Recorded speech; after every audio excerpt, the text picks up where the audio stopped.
Hello. हाँ जी, नमस्ते। नमस्कार, हेमंत बोल रहे हैं? जी सर। जी, मैं अमिताभ बोल रहा हूँ। हाँ, बहुत खुशी हुई आपसे मिलकर। यहाँ पे सुबह के 1:30 बजे हुए हैं और तकरीबन 8 डिग्री टेम्परेचर है यहाँ पर। सुबह के 1:30? हम्म। ओहो, मिडनाइट, पास मिडनाइट। ये सर। इतनी देर काम कर रहे हैं आप? जी, आप से बात करने का मौका भी बार बार कहाँ मिलेगा। I read your blogs and I read your tweets. Thank you very much. What lovely work you do. Thank you sir. Radio Tarana New Zealand के श्रोताओं को कई दिनों से इंतज़ार था और इतने 15-16 साल के हमारे इतिहास में पहली मर्तबा हम इनके साथ एक इंटरव्यू के रूप में बात करने जा रहे हैं। इनकी कई सारी बातें हमने पहुंचाई हैं, लेकिन हम कहते हैं ना कि बचपन से 55 तक के सभी दीवाने हैं अमिताभ बच्चन के। तुम लोग मुझे ढूंढ रहे हो और मैं तुम्हारा यहाँ इंतजार कर रहा हूँ। सर, आपका स्वागत है रेडियो तराना पर। कैसे हैं आप? बड़ी कृपा है आपकी और बहुत बहुत धन्यवाद। और जितने भी आपके श्रोतागण हैं उन सबको मेरी ओर से बहुत बहुत बधाई, नमस्कार। सर, आपकी आने वाली ये जो फिल्म है आरक्षण, ये चर्चे में है और इसके प्रोमोज भी काफ़ी अच्छे हैं, सिनेमा घरों में भी दिखाए गए हैं। यहाँ पर कई सारे लोग इसको देखने के लिए व्याकुल है, लेकिन आप इसके बारे में थोड़े हमारे लिसनर्स को बताएं कि इसमें कहानी क्या है। जी जी, आरक्षण जैसा कि आपने कहा, जो रिजर्वेशन पॉलिसी है हमारे देश की, उसका नाम है। और केवल उस रिजर्वेशन पॉलिसी के ऊपर, आरक्षण के ऊपर ही निर्धारित नहीं है ये फिल्म। हाँ, आरक्षण को लेकर के एक मंच बनाया गया है और उसी मंच के ऊपर बहुत सारी चीजें होती हैं।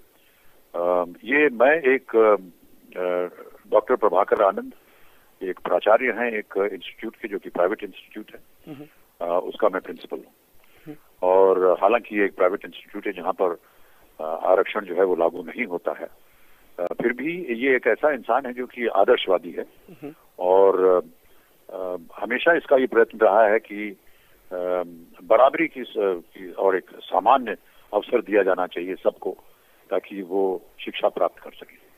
तो चाहे वो ऊंची जात का हो या नीची जात का हो, इस जात पात के बंधन में उसे कोई विश्वास है नहीं।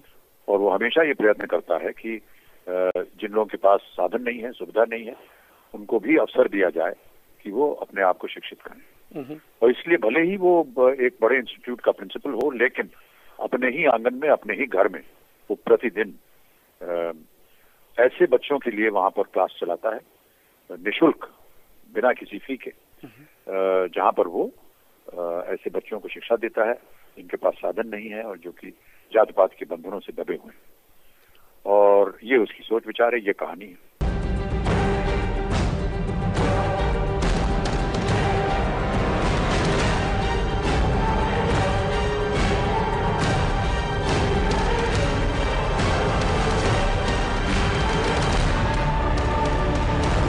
कहानी है जो व्यवसायीकरण हो गया है हमारी शिक्षा व्यवस्था का देश में, उसको लेकर के ये बहुत सी चीजें उत्पन्न होती हैं, जैसे कि कोचिंग इंस्टीट्यूट्स खुल गए हैं, कैपिटेशन फीस होती हैं, बिना पैसे के, बिना धन के किसी बच्चे को बड़े बड़े या अच्छे इंस्टीट्यूट्स में दाखिला नहीं मिलता है, एडमिशन नहीं मिलती है। इन सारे मुद्दों को लेकर के एक बहुत ही खूबसूरत कहानी पिरोई गई है प्रकाश झा ने और उनके लेखकों ने, और ये कहानी है आरक्षण की। प्रकाश झा की जब कहानी आपको पेश की गई तो वो कौन सी बात थी या कौन सा पहलू था जो आपको अपील की कि आप इस फिल्म में भूमिका करें या एक्टिंग करें? पहली बात तो ये कि प्रकाश जी के साथ काम करने का अवसर मिल रहा था और कई फिल्में इनकी देखी हुई हैं और कई सालों से एक ही आशा बनाए रखे थे हम कि कभी अवसर आएगा इनके साथ काम करने का। और जब वो हमारे पास आए इस कहानी को लेकर के, तो मुझे लगा कि ये एक ऐसी कहानी है जो मुझे पसंद आई और हमें बनानी चाहिए, तो उसे लेकर के हमने बना दिया। इस फिल्म में कई सारे फनकार हैं जो आपसे छोटे हैं उम्र में, लेकिन कई अपने आप आगे बढ़ रहे हैं। तो साइफ, दीपिका, प्रतीक, मनोज जी, इनके साथ काम करने का अनुभव कैसा रहा? बहुत अच्छा।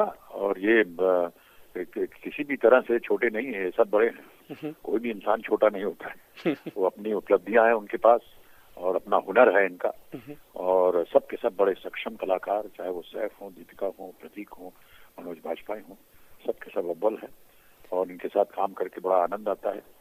किसी भी कलाकार के लिए ये एक बहुत अच्छा अनुभव होता है और एक हमारे लिए तो बड़े भाग्य की बात होती है, सौभाग्य की बात होती है।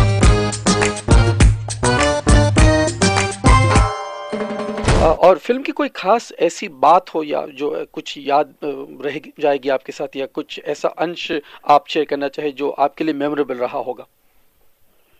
पूरी फिल्म ही मेरे लिए एक यादगार अवसर रहा है, क्योंकि आरक्षण के बारे में हमने सुना था और थोड़ा बहुत इसकी जानकारी भी थी हमारे पास, लेकिन विस्तार से इस विषय के बारे में तभी पता चला जब फिल्म में काम करना शुरू किया, और बहुत सी ऐसे उसके डिटेल्स निकले जो कि इसके बारे में हमें जानकारी नहीं थी, और जान करके हमें हैरानगी हुई, और साथ साथ ये भी एक अच्छा लगा कि हम ऐसी फिल्म में काम कर रहे हैं जिसके जरिए हमको बहुत सारा शिक्षा प्राप्त हुई इस मुद्दे को लेकर। इसका संगीत भी इन दिनों बहुत ही प्रचलित है, कई सारे गाने मशहूर हैं हमारे रेडियो स्टेशन पर भी।